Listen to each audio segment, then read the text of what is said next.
OK. Salut, c'est Antoine Bourque des Lunatiques. Je suis à la Puce Rock pour une capsule Vide ton sac. Faut pas que je regarde par là, hein? La caméra qu'il faut pas regarder, là, est tannante. Je me rappelle des promenades au bord du fleuve Saint-Laurent. Ton rire éclairait les chemins dans la nuit. Mais tout ça, c'est maintenant du passé. Fait que le premier que j'ai choisi, ça n'a pas été long que j'ai pas hésité, en fait. C'est Alice Cooper, Billion Dollar Baby.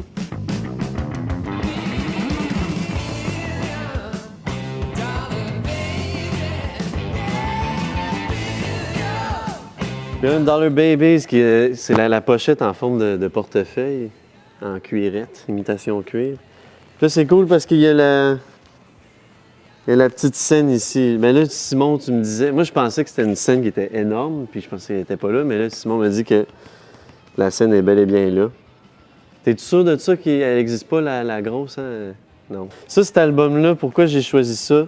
J'ai connu cet album-là avant de pouvoir parler correctement. Je trouve qu'Alice Cooper, il est très sous-estimé. On l'imagine un peu comme l'être halloweenesque, là, puis qui est comme pas... qui va plus être métal, un peu comme même genre de Ozzy, là. C'est le bonhomme qui représente l'horreur et tout. Mais ses débuts qui sont très glam rock, qui fait penser beaucoup à Bowie. Avec son band, il a fait peut-être 5 albums avec, je sais plus. Super album, je vous recommande, tout le monde. Je continue? Ah, ok, c'est ça. Bon. J'ai choisi Sinéad O'Connor ou je sais pas comment dire son nom. C'est comment on dit son nom? Je sais pas. Savez-vous? Sinéad? Sinéad?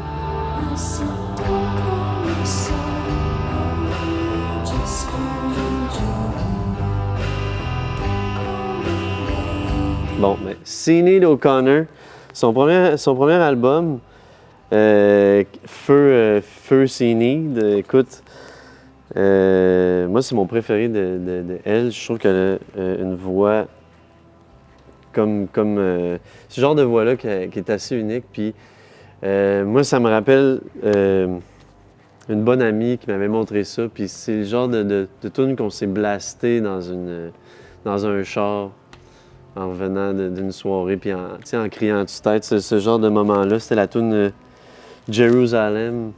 Good, j'ai choisi Frank Dervieux, Dimension M, que lui aussi, il avait une carrière dans le prog, pas mal prog au Québec.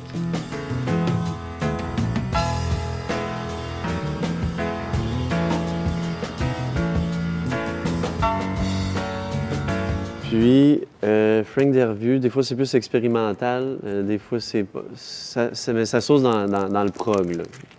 Puis, là-dedans, il y a la chanteuse de Contraction, qui est un autre band prog, Christiane Robichaud, que je suis fan fini de Christiane Robichaud. Si un jour je pouvais la rencontrer, j'aimerais lui serrer la main et lui dire merci. Diane Dufresne, Tiens-toi bien, j'arrive.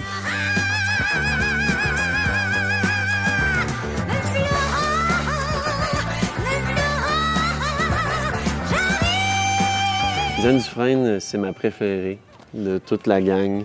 Autant dans sa folie, dans la musique qui accompagne sa folie, les paroles incroyables de Plamondon. C'est son premier. On dit toujours les premiers, c'est les meilleurs, mais tu sais, souvent, c'est quand même ça un peu. Ben, c'est sûr, avec le hit L'homme de ma vie, j'ai rencontré l'homme de ma vie. Mais tout le reste, là, la toune Buzz, moi, elle me fait triper.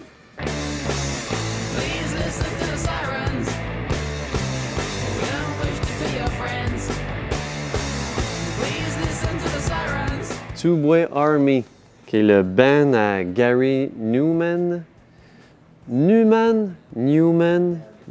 Comment on dit? Newman, voilà.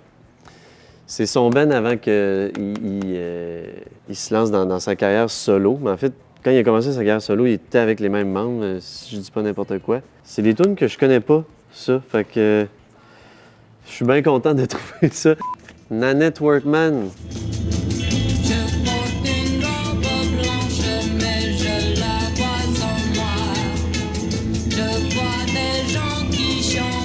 Moi, j'aime vraiment tout ce qu'elle fait, Nanette. Certains moments, même, ses passes plus quétaines. Je trouve qu'elle a une voix puissante, puis une carrière aussi forte. Elle chantait avec les Rolling Stones.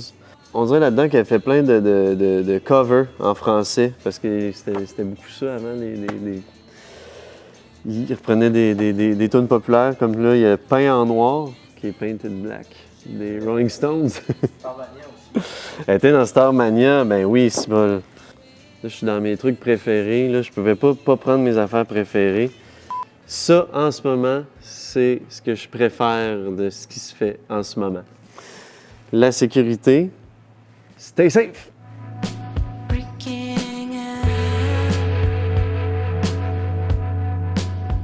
but you can't see me or hear. Globalement, c'est tellement complet, c'est tellement... Parce que ça fit un petit peu avec mon linge. La chanteuse de la sécurité, c'est notre bookeuse à nous, les lunatiques, fait que je la connais bien. Puis c'est pas parce que c'est notre bookeuse que là, ça, c'est mon album préféré.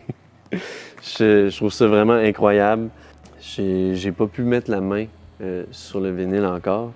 J'ai juste pu mettre la main sur tous les t-shirts qui ont sorti à date. Fait que, bref, là maintenant je l'ai. La sécurité. Ça, je sais pas c'est quoi.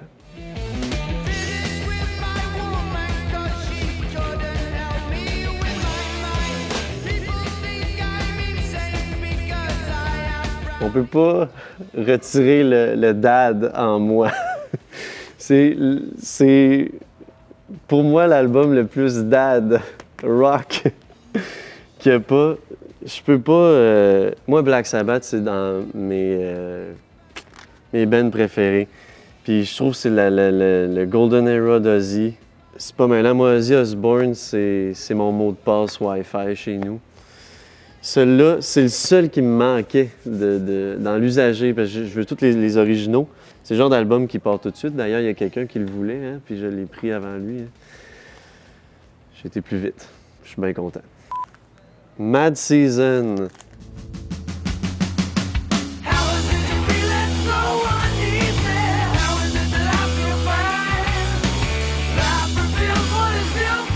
Du bon grunge, un power group.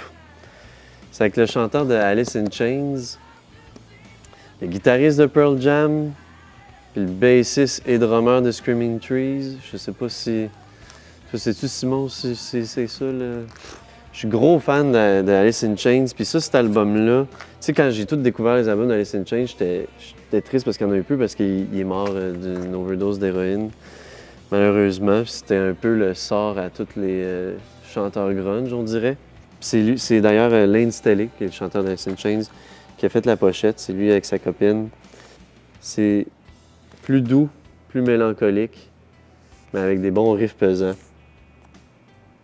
Mad Season. Pour finir, un beau petit Tyler, the Creator.